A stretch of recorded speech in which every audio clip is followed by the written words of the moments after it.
Okay, let's talk about 5.5. 5.5 doesn't, I'm sorry, 5.5, it doesn't do anything new. This is just how you come up with a general strategy. As I mentioned before, if you know that all of them are going to be 4 terms, then you can focus on your mind and know what that is. But what if they're all mixed up? So you really need a way to look at it. Now, I've organized the information in a couple of different ways for you. One is a list of all the things that you're going to do, and the other is a flowchart. So whatever works for you is absolutely fine. But this is what we're going to do on every single problem that we look at. The first thing that you always do, always, is look to see if there's a greatest common factor, and if there is one, you factor it. Then you're either going to be given a polynomial of 2, 3, or 4 terms.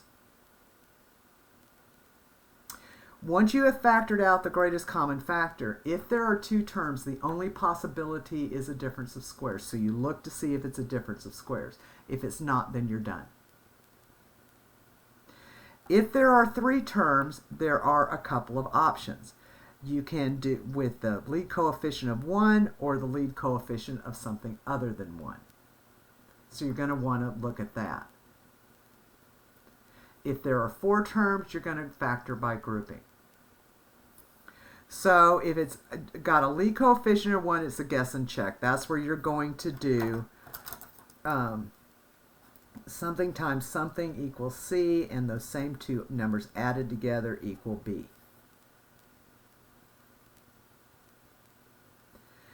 If there's a leading coefficient other than 1, then you're going to split and group. Or you can do a perfect square trinomial if you remember that pattern. If you don't, you can still use split and group. You can do it either way. And then if there are 4 terms, basically it's a 3 term that you've already split, and then you factor it by grouping. Well, let's say you forgot to look for a GCF. That's when you're going to factor completely. You're going to check and see is one of the binomials a difference of squares. If it is, then you factor it again. Or do either of the factors have a greatest common factor? If so, you can factor it at that point. So if you forget to do it at the beginning, you can do it at the end, but it really makes the rest of it a whole lot easier. Okay, so we're going to keep this in mind, and we're just going to do a bunch of different problems. Okay, so you're going to use the strategy, use the column on the left for your work and the column on the right for your thought process. So I've got x squared minus 15x plus 56. Okay, is there a greatest common factor? No, but I want to look. There is nothing in common to all 3 of them. So how many terms are there? 3. It's a trinomial.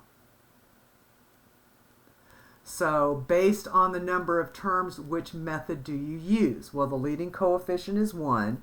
So I'm going to look for 2 numbers that multiply together that equal C, and those same 2 numbers added together equal B. So in this situation, I'm looking for 2 numbers multiplied that equal 56. Added equal negative 15. They both have to be negative. So I've got negative 1 times negative 56. I have negative 2 times negative 28. Negative 4 times negative 14. And I have negative 7 times negative 8. Excuse me. Oh my goodness.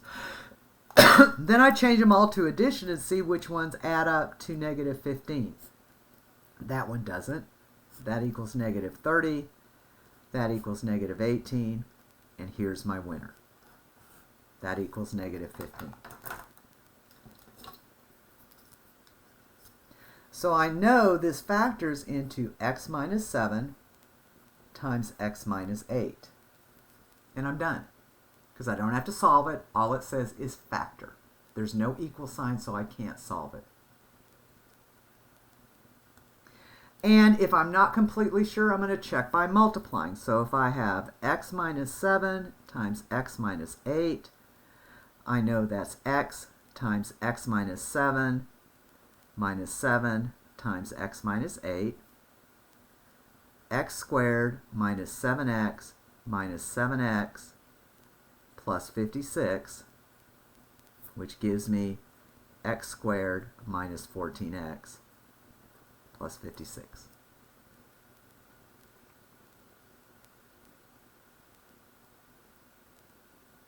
Okay. Before I look at anything on the next one, I'm going to see, is there a GCF? Well, they all have an x, and it looks to me like all of them are divisible by 3, plus my leading coefficient is negative. So yes, there is a GCF, and it equals negative 3x. So I'm going to factor that out. So I'm going to rewrite this now as negative 3x times 2x to the third plus 8x to the second minus 3x minus 12. Okay. I'm done with this, so I'm just going to remember to bring it down and include it as part of my answer. So how many terms are there? There are 4 terms. So the method I'm going to use is grouping. So I'm going to split this into 2x to the third plus 8x to the second plus negative 3x minus 12. The greatest common factor here is 2x to the second, and I'm left with x plus 4. I want to factor out a negative sign here, and the greatest common factor is 3, and I'm left with x plus 4. Now I have a common binomial factor, so that's going to be x plus 4. When I divide by that, I'm left with 2x squared minus 3, and I want to bring down my negative 3x. And that gives me the final answer. Now I want to look at, can either of these be factored further? There's not a GCF here, it's not a difference of squares. There's not a GCF, there's not a difference of squares. So can it be factored further? No. And I'll leave it to you to check by multiplying.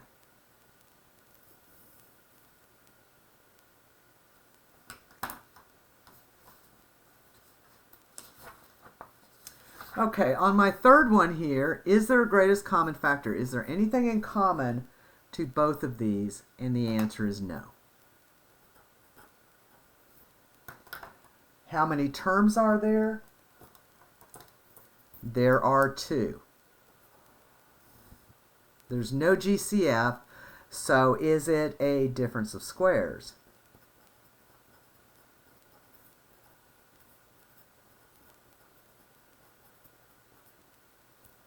If there's not, there's nothing I can do. Well, yes, this is an even exponent. I know 100 can be written as 10. So this is 10m to the second minus, and 121 is 11 squared.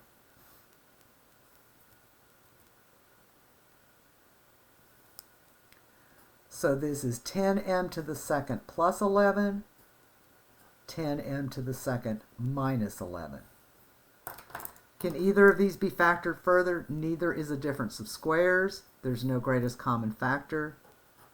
So no, and that becomes my final answer.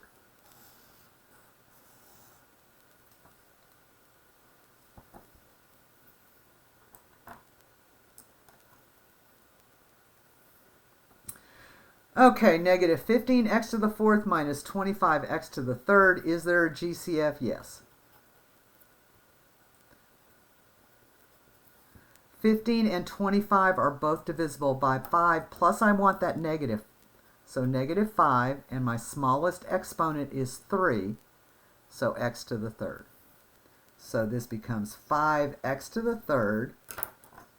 And what's left over after I divide by that, 15 divided by 5 is negative 3. 4 minus 3 gives me x. Oops, and I forgot the negative. Dang it all. So this becomes positive. Negative 25 divided by negative 5 is also a positive 5, and then the x's cancel.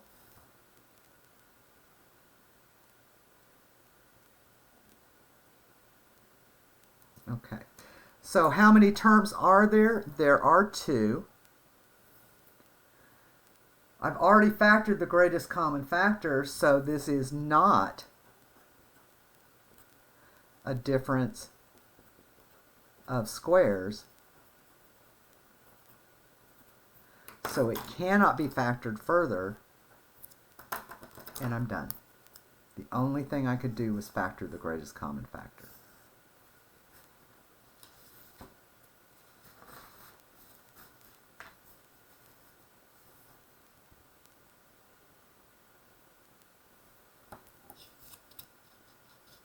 Okay, let's look at number 5.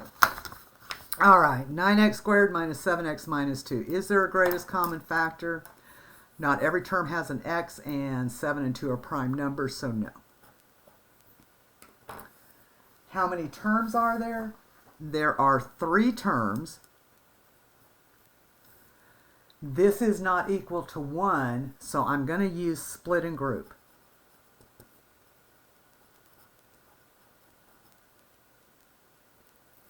So that means I'm going to multiply these two and use those numbers to split up the middle term. So I'm now looking for 2 numbers whose product is negative 18, which is the 9 times the negative 2, and whose sum is negative 7. And they are negative 9 and positive 2. Negative 9 and positive 2. So negative 7x can be written as negative 9x plus 2x. I bring down the 9x squared minus 2, and now I group them. There's a plus sign, so I don't need to do anything. Okay, the greatest common factor here is 9x, and I'm left with x minus 1. Don't forget that you have to put that 1 as a placeholder, plus 2 times x minus 1. So now I have a common binomial factor of x minus 1. And my leftovers are 9x plus 2. The 9x from here, when I cancel that out, and when I cancel that out, I have the 2 left. Okay, can either of these be factored further? No. We've already done the GCF, and neither of these are difference of squares. So no.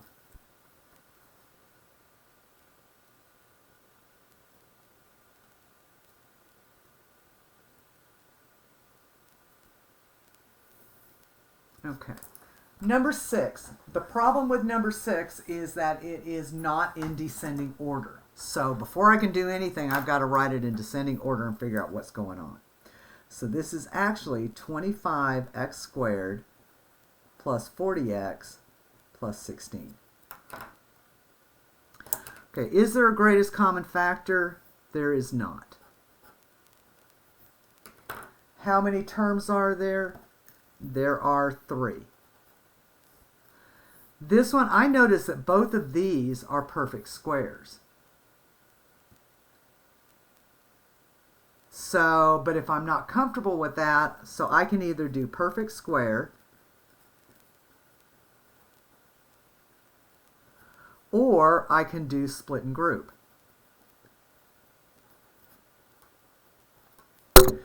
Whoa, I didn't mean to do that. Let's try that again. Let's refocus. Let's see what I can do here. Okay. So the only problem with doing it split and group is that I am going to have to multiply 25 times 16, which is 400. So I'm going to do my work. Well, I can do it here. I'm looking for two numbers whose product is 400 and whose sum is 20. 40, excuse me, I jumped to it. Well, 20 times 20 is 400, and 20 plus 20 is 40. If these are identical numbers, this tells you it's a perfect square. So I can rewrite this as 20x plus 20x.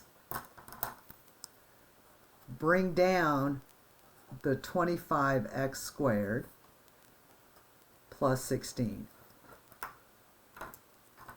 And now I can group them.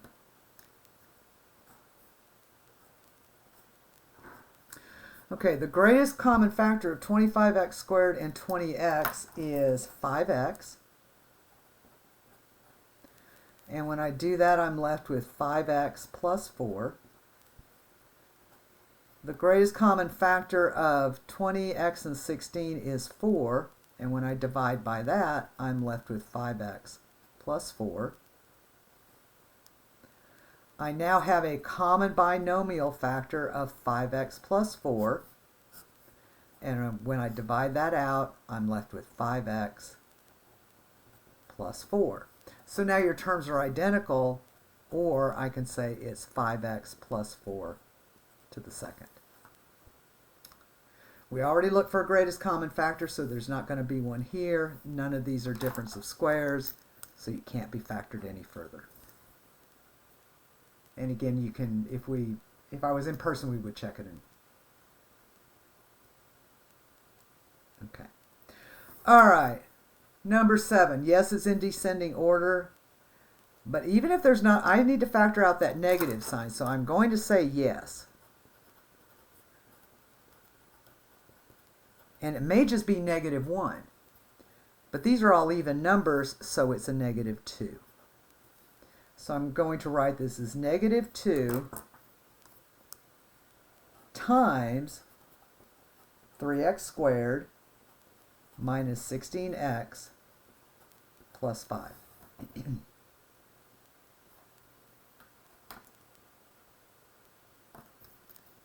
Okay, so again, there are 3 terms. My leading coefficient is not 1. It's not a perfect square, so I'm going to have to split and group. So that means I'm going to have to multiply this and use those numbers to split this up. So I'm looking for 2 numbers whose product is -45. I'm sorry, boy, where did that come from? Is 15. And when I add them together, they equal -16. Well, they are -1 and -15. -1 and -15. So -16x can be written as -1x minus 15x. Bring down the 3x squared and the 5. And I forgot to do it, but I'm going to write down here that I know I'm going to include this in my answer. Okay, so now I can group them. But now I have a negative sign, so I know this has to be plus -15. So the greatest common factor here is just x. And I'm left with 3x minus 1. Here I know I want to pull out the negative, and it's a -5. And I'm left with 3x minus 1. When I divide a positive divided by a negative, I get a negative. I have a common binomial factor of 3x minus 1. And when I get rid of it, I'm left with x minus 5. And there's my answer. Neither of these is a difference of squares, so it cannot be factored any further.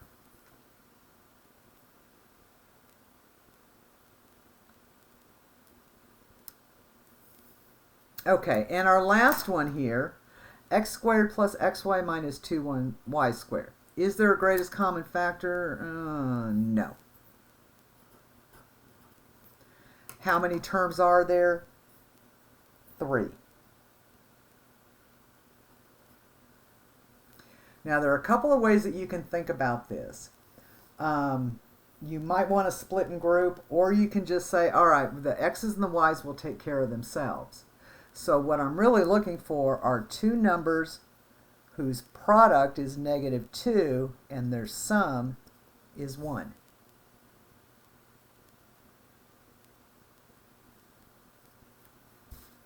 So that's going to be -1 and 2.